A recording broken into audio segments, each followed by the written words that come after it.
So it's January the 15th, it's a Thursday, and it's now time to talk to our experts of the day. We've been doing some fascinating interviews on our after show. Today, we're going to talk about veterans, and we're going to talk to our good friend Hugh Andre, who formed just last year an organisation called weServed, which is all for veterans. It's not a charity, but it helps veterans coming out of the armed forces, helps them to try and find new training for new jobs, helps them to try and find housing. It's now going to be helping them to find healthcare as well. We're going to be talking to him about that, and also Ed McFarland, who you can see there on the screen on the right, who is a former Coldstream Guards officer, spent 7 years in the NHS as well. A very good morning, Hugh, and a very good morning, Ed. Good morning, Mike. Thanth very much for talking. Thanks very much for talking to us. As ever, Hugh, whenever I get you on, we've always got new listeners. So why don't you give us a quick overview of weServed, when you decided to launch it, and exactly what it's been doing since you've been going. Yeah, absolutely, Mike, and great show. Well done. And as always, we're really grateful for your support, as are the veterans community. So for the listeners who don't know, I'm a veteran. I served in the British Army, went on 5 operational tours, came out and fell into sort of recruitment and staffing. But then 15 years ago, with the late, great General Sir Mike Jackson and former SAS soldier and author Andy McNabb, I set up a recruitment business to help veterans find work. That was 16 years ago now, and since then we've helped over 4,000 veterans into employment. 2 years ago, we decided to do a survey, and we asked 213,000 veterans what they wanted. Did they feel valued? They feel that the governments had looked after them? But most importantly, what did they and their families need? And they came back, we had a huge response, and there were 3 standout requirements. One was a job, employment. As you probably all know, veterans aren't work shy. They want to work, they want to support their families, put a roof over their heads and feed them. Secondly, they wanted somewhere, they wanted a platform that was secure, that they could go and be amongst their own. They missed that sense of belonging. They missed having a sense of purpose. They wanted a secure community, a social media platform where they could reconnect with lost mates, have a catch up, promote what they're doing, etc. And then third was healthcare and wellbeing. Because in the military, you join at 16, 17, they sort of put a military chip in the back of your head and then send you off to do, the government's bidding. But they do look after you quite well. So every regiment, every squadron, every barracks has a doctor, a medical centre. But when you leave, that's gone. And so having the support, having healthcare and well-being as a support was hugely important. And may I add that, as we have a tsunami of mental health issues on the horizon. We have young men and women who served in Iraq, 2008, 9, 10, Afghanistan up to 2019. And, I think just as a point to note for your listeners, PTSD has a sort of 14-year gestation period. Yeah. So we're only just at the start of that bow wave. And that's why I reached out to my old mucker, Ed McFarland. Sometimes confusing, Mike, because we have Brigadier Ed Butler, of course, as our chairman, and we've now got Ed running Healthware. So Brigadier Ed's known as Sunray, and Ed here is known as Dr. Ed, although he's not a doctor. Okay. Well, let's hear from Ed. Ed, welcome to the show. Thanks for joining us. Tell us a bit about your history then. You're in the Coldstream Guards. You're not a doctor, but what's your connection then to the health business, if you like? Well, Mike, thank you very much for having us on the show. And so like Hugh, I'm a veteran. I served and a couple of operational tours. My grandfathers served, my father served, my uncles served, and I served. So I've come from a military family. I've grown up traveling the world with MFA boxes, for those who know what they're about, in lots of different countries. So I've got the lived experience of being a veteran child, and then also, myself being a veteran as well. When I left the army, I joined the facilities management and property world, which is managing buildings and people in complex environments. A bit like being in the army, where you're managing teams of people in challenging places. Right. That's what facilities management is about. And I've worked across the UK and Europe. And then I spent 7 years in the NHS, firstly as the property director in Hampshire, Isle of Wight, running mainly their mental health operations through Southern Health. And then I became the property director for Buckinghamshire NHS, which is about 2 million square foot of property, 3 main hospitals, Stoke Mandeville, Wickham and Amersham, which you'll probably recognise Stoke Mandeville as one of the first military hospitals set up by Papa Gupta for military veterans recovering after the war. And then so I restructured the portfolio there, and we moved about 30 clinical teams around to make better use of the estate, but also to make the patient safety journey better and to help the clinicians putting their patients closer to where they actually were. It was a fairly significant operation, and it taught me a lot about clinical pathways. And then I became the Women's, Children and Sexual Health Director during COVID for 3 years. And particularly there, in very challenging circumstances, we managed the critical pathways of maternity, gynecology and children's services, both in the community and in the hospitals. And I learned an enormous amount about clinical pathway management. So when Hugh and I spoke, I thought this was the amazing opportunity I've been looking for a long time, to come in and really change the way that healthcare is delivered back to veterans and their families, utilising my experience both operationally in the facilities and property world, but most importantly in the NHS. Yeah. And it's a very exciting platform that we're about to launch. Okay, and so the idea would be to replicate some of the things, as you say, that you've learned and that you've done in other roles, in a sort of geographical way, or in an online way. Tell us a bit more about how that would look. Sure. Well, it's a sort of really important part of this process is just to keep it simple. And what we're trying to do is to map, or what we're going to do is to map clinical pathways for everything from hips, knees, eyes, women's health, children's health, recovery, preventive health. And in the first instance, we're going to be launching 4 partners a month, starting at the end of this month. I can tell you about 2 of them, which will be Op Courage and Op Restore, which are the NHS mental health and physical health pathways. And then as each partner comes up for launch, we will obviously launch each of those. And we're going to work in 2 specific areas, men's and women's health, obviously. And then we're going to break that down into mental health, physical health, and preventative health. And everything we're doing is then linked to the pathways. So the providers that we're working with, whether they be public sector, i.e. NHS, or private sector, small and large, and importantly, the charities. So there are over 2,000 military charities at the moment, and they have a lot of money, which is fantastic. But a lot of the time, people find it very difficult to access that money. Right. So we want to work with those charities in order to help them meet their charitable objectives and release money to the right places.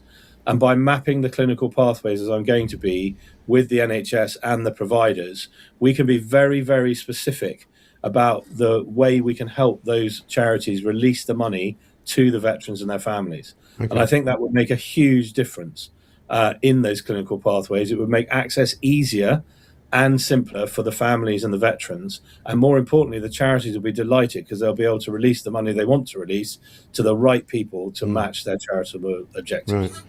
And Hugh, so coming back to you, so you're hopeful that you could set up a system whereby if a veteran needs some form of medical intervention, whether it be for a physical ill or for a mental one, you'll be able to speed up their access effectively to seeing somebody that can help them. Yes, simpler, faster, quicker, Mike. We know that the NHS is, really in tatters and struggling. So this will actually free up GP appointments, because our veterans will be able to effectively self-refer online straight to the right provider, the right pathway. And I cannot speak highly enough of what Ed is building. He's already got 30 healthcare and wellbeing partners booked in to join the platform out until I think August this year.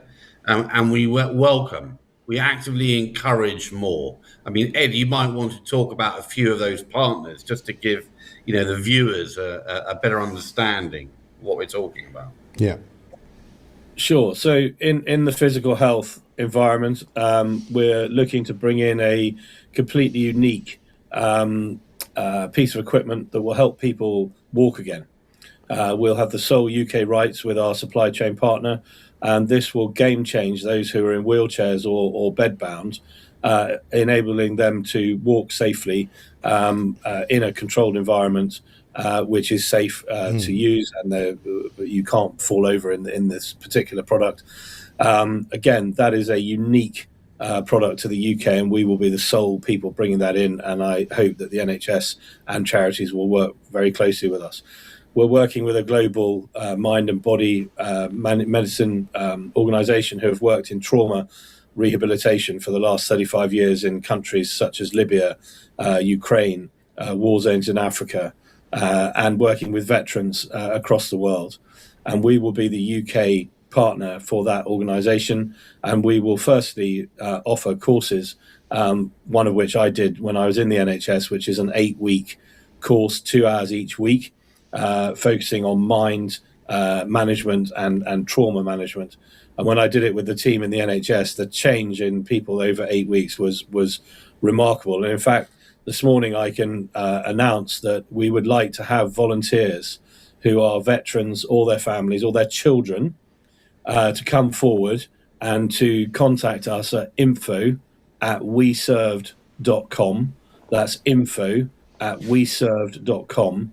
If you would like to be some of the first people to go on this particular course, which is 8 weeks long, 2 hours a week, we're planning to select the first 20 people to put them on the course. They will be managed by specialists in mental health, reviewed before they go on the course, during the course, and afterwards. And that will then be the baseline for how we then want to push this course out, working with, again, charities to fund the course, and also with corporates who want to put their veterans and their families on this course. So perhaps that's a little oversight. It is very exciting. Everybody I'm talking to says, I'm in. And we are mapping things that I never thought were possible. And we're talking to some amazing people who are just going, yeah, let's do it. Wow. And this is about finding the partners at each part of that pathway. So, for example, we're setting up a multidisciplinary team of physio, rehab, neuro rehab, pelvic floor and menopause and alternative medicine. And this particular multidisciplinary team is ex-military medics, been in the military for a long time. And they will then form a hub and spoke model with the local veteran-friendly GPs. And once we've launched that in a specific geographic area, which again we'll launch in a month or so's time, we want to roll that out across the UK, working with the NHS in those partnerships. And we're also talking to the NHS at the integrated care system level. So the ICSs are groups of hospitals in each area of the country that come together, linked to the local councils and primary care. And again, I've got my experience of having worked in these areas. And we're currently in very exciting talks with one particular ICS. There are only 24 of them in the country. And if we can get all the ICSs to come on board as well, we can then give access across the country through our website and through our service platform to all veterans across the UK and their families. And that would be a major game changer to help public health as well as the NHS in pathway management and guidance. Of course. And Hugh, are you happy with the sort of engagement level, if you like, from veterans? Because obviously there's a lot of different types of people who have come out of the armed forces in lots of different situations. And one of the things I've noticed quite a lot recently, I don't know if you have, it's what we're sort of going around on the tube and stuff in London. There's quite a lot of people collecting money for, homeless veterans, and I see them at quite a few different, train stations and all of that. Are you happy with the numbers of people that are kind of hooking into weServed, or would you like to see more people coming to you? always like to see more. We've, believe it or not, Mike, we've had 16,000 veterans already join the platform. It's our first year since launch. We call it product market fit. We're not like politicians who tell you what to do, whatever. We ask our community, what do you want? Yeah, and off the back of that, we know good old military phrase, down, test, and adjust, which normally refers to taking a shot with a rifle. We're more about you tell us what you want, what you need, and we will go out and try our very best to find it. And there's one element that Ed hasn't mentioned, but which I know how much you will appreciate, because I often see photographs of you and your gorgeous Ziggy on the beach, very close actually to where Ed lives. He's on Hailing Island. I don't think you're a minute away. Ed, just perhaps before we finish, talk about veterans and dogs. Wow. So this is an amazing area of work, and I had the privilege of going to work with a veteran dog charity, who again we hope to be working with very soon. And this particular charity, they take dogs that need to be rehomed, and the dog then selects the veteran. So these are veterans with PTSD or other challenges. The veteran I met was unfortunately on the verge of committing suicide, and his wife said, you need to go and find help. And he went and found this particular charity. And the dog that selected him, it was the 9th veteran that the dog had been introduced to, which means that you solve the dog's problem and the veteran's problem because they bond for life. Right. Which is a very powerful way of doing it. Now, this particular organization works brilliantly, but only in a small number of locations. And again, we would love to launch this particular charity and then say to people, if you're in Newcastle or Doncaster or Scotland or Sheffield or Wales or Northern Ireland and you want support from a dog charity, tell us who you are and we can then build the lists. And as long as they've got 10 to 15 people who need the support, they can set up in those areas. So this is another brilliant example of where we can work as a digital platform to bring veterans together, bring support together, and advertise and market heavily those particular services so that we can help these amazing organizations grow under the banner of weServed, but for the better of veterans and families across the UK. Yeah. That would be a fascinating thing to watch, actually, how dogs finally pick somebody that they want to spend the rest of their life with. I mean, that would be an incredible thing to do. Maybe we could look at doing something on that going forward, that we could go and watch one of the sessions where, because I mean, Hugh knows I love dogs. Pooch, my producer's got a couple of dogs himself. It's a fascinating thing to watch that interaction, I would have thought. We should try and do that. Fine. Well, I've got a call coming up with the founder and owner of that particular organisation, and I will mention that we've had the conversation. I'm very sure he'll be particularly interested to great. Brilliant. Come along.